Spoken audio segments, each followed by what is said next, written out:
Hello, welcome back to my YouTube channel.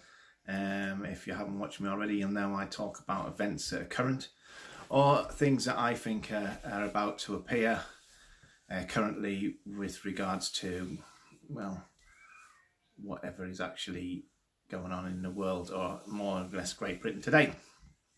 So today, what I'd like to inform you is that I have deducted that capitalism has officially ended lockdown. Now, what happened today was very clear. Boris Johnson made a statement that said that basically he will not risk lives. I'm not going to go into that because I've done this previously about whether he has or hasn't risked lives. I think death rates of over 40,000, the highest per capita of any country in a year, would actually say that that's probably untrue. But that's not why I'm here today, because what he said is that he wouldn't risk lifting lockdown to have a surge in coronavirus infections again and suddenly deaths. Well, the reality of this is he's already, well, lockdown has actually been lifted in essence in every way. Basically because capitalism controls lockdown, not Boris Johnson. Very simply. And why do I say that? Okay, he is a current list of some of the places that are currently going to be open in the next 7 to 10 days. Yeah, you have got B&Q already open. You've got all your major building contractors going back to work. So you've got Taylor Wimpey, Bovis, all of them are actually restarting. And sort of the parts of the construction industry will start to follow. So this would be your manufacturing side, the bricks, the infrastructure for that, the movement of materials. So all of that is now actually, in a sense, up and running. You've got the likes of Timpsons, who make keys and repair shoes, Happy Snaps. You've got Wicks. You've got dry cleaners who are open. You've got your food retailers who are obviously open. But what will happen with these is, this will become expanded. And what they've done is they've opened, what they're basically saying, which is very clever, is they open up along government guidelines. So as long as they keep a 2 metre gap, then it's not a problem. The thing that no one's asking is, here's the reality. As all that opens back up and everything opens back up with it, including obviously people need to get to work. So as people start travelling to work, they're going to use public transport, which I think was the biggest spreader in London, who got hit the most. So you start seeing people start getting on the tubes. Now, there's no way you can social distance on public transport. It's just not possible. So the reality is that the infection will reoccur and respread very quickly. They're also talking about schools going back and children's social distancing, which I absolutely just find insane. And I think what will happen is people are just going to start to apply these rules. The likes of Witherspoons and people like that, you watch very quickly. What they're going to say is, we get letting people back in, and the reason we're going to do it is we're just going to put marks on the floor and put all our tables 2 meters apart so people can do that. However, how do you go 2 meters apart in a toilet? How do you go 2 meters apart as you walk past people? I mean, anyone that's been out there will know that if you walk around a supermarket, you'll very quickly lose that 2 meter gap. So the reality is, what is being said is actually completely wrong, in the sense of what is actually happening is that the business world have made a decision to open things back up. And I guess the reason for this is obviously they will not lose money. There's only a certain amount of money that the Chancellor's made available, and when that money runs out, which will probably be very quickly, if not already, then they expect to carry on making money because they have shareholders and other people to pay. So I think within the next 7 days to 10 days, the rhetoric will be very simple. The rhetoric will be, you're all still in lockdown, except for which includes basically what they said was essential travel. Well, essentially, it means you can go, our McDonald's drive-thru is open, so will Kentucky, so will Pizza Hut, so will Starbucks. They'll all just reopen with a social distancing in place, and that's going to be the new And the new experiment, see, because they tried the last experiment. The last experiment was herd immunity, and it's cost us massively. So now they're going to try social distancing, because they're only going to take responsibility for it in their small area, and you cannot take responsibility for it on public transport, or people getting in the cars, or car sharing, or walking to work, or cycling, or any of the other stuff that's going to actually come into force very quickly. So what happens is, I think you'll see a rise in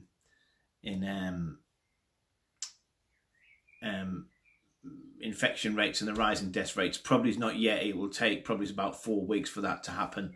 However, because our testing is so dreadfully poor, we won't catch it anyhow. They still won't do the test, trace and isolate, which is, if you want to actually do it, that was the way to do it in the first place, and it's probably still the way to do it anyhow. So they won't do that. And this will all be run by business, and it's all going to be governed by business. And the rhetoric you're going to hear from the politicians is, lockdown's still in place, we are still in control, we are still telling you to do this, when the reality is everything will be technically open, but with a social distancing measure that will in essence lead to a delayed spike in coronavirus. I would guess sometime within the next 3 to 6 months we'll be back on a death rate of 600-700, and then the blame game will start that it was because we didn't manage social distancing properly, because it always has to come down to the individual and not the collective. And what this is what this has very much highlighted is that profit over people will always exist. It's also highlighted that companies will do what the fuck they want, basically, regardless of what the government tells them. You know what I mean? It also realises that actually that what has come out of this financially that I think is really interesting is that most of these companies could not last 4 weeks without an injection of cash. Not because, one is they didn't have any reserves because it's all debt based, and two is because the people with the money, who are the shareholders, are not prepared to support any businesses anymore. So the people that had to support them was us. And what we've done is we've just had a cash movement of wealth again, from the in essence the poor, and I've said this over and over again, to the rich. So what happens is, we've put 350 billion to business and put 1.5 billion to the people who pay taxes, and it's just disproportionately completely wrong. Most people, and I've had this sort of conversation a while, have said, I don't believe actually lockdown ever existed really. It was a half-assed enforced measure to, basically stop them from losing power completely and people possibly revolting. And they've got over that hump, So Boris returns with another great statement, which is what he does. Do you know what I mean? That has no substance to it. That actually is a complete fucking lie, because everything else is telling you that actually the direction of travel is we're going to be open for business. UK is going to be open for business, and there will be a death rate of that, but it won't be our fault. It will be the fault of people not managing social distancing, which is just absolute rubbish, because you can't. And the solution, there probably isn't one completely, but the solution is at what point do we stop using taxpayers' money to bail out businesses that can't, because shareholders no longer want to bail out businesses.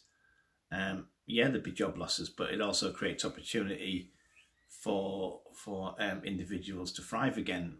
But that's not on the agenda. So I don't know at what point we run out of money. I don't know if we ever run out of money, other than I did have a little think, and I'm going to leave you with this, is I look back through history, and the last probably great civilization to collapse was the Romans. And the reason one of the key things about the collapse of the Roman Empire was that its monetary system was based, that the amount of gold in its coins dictated, the value of its money and the wealth of its of the nation. And actually, by the end of it, what they were doing was they were making them thinner, and they were mixing them with other metals, so it was in a sense diluting the value of the economy. And I think what we are actually seeing, we are seeing our Nero moment, in the sense that by borrowing we dilute the value of our own money, and we did it a decade ago and we're doing it again a decade later. And I just think they're going to carry on doing it, because the only other the only other out in this would be very simple, and people are not going to do this, but it is to nationalise and make it owned by the people, for the benefit, and then let all the businesses that cannot survive go to the wall. Yes, it creates unemployment. However, use the money to build infrastructure and do building projects like we did after the Second World War, and invest in services and all the other things that basically created to a far better society for decades before it was subsequently destroyed. So I guess this is where we are. I don't know exactly where we go, but like I said earlier, I think my direction of travel is we end up with another spike in a few months' time, and that is all because the people who are driving this is the corporates and the money men, and not Boris Johnson and not his government, and all he is doing he is part of that system. He is funded by that system, and he is that system. So I wish everyone well. I very much hope I'm wrong, but my gut tells me this is where we're going. So thank you, and I will do my next update soon. Bye.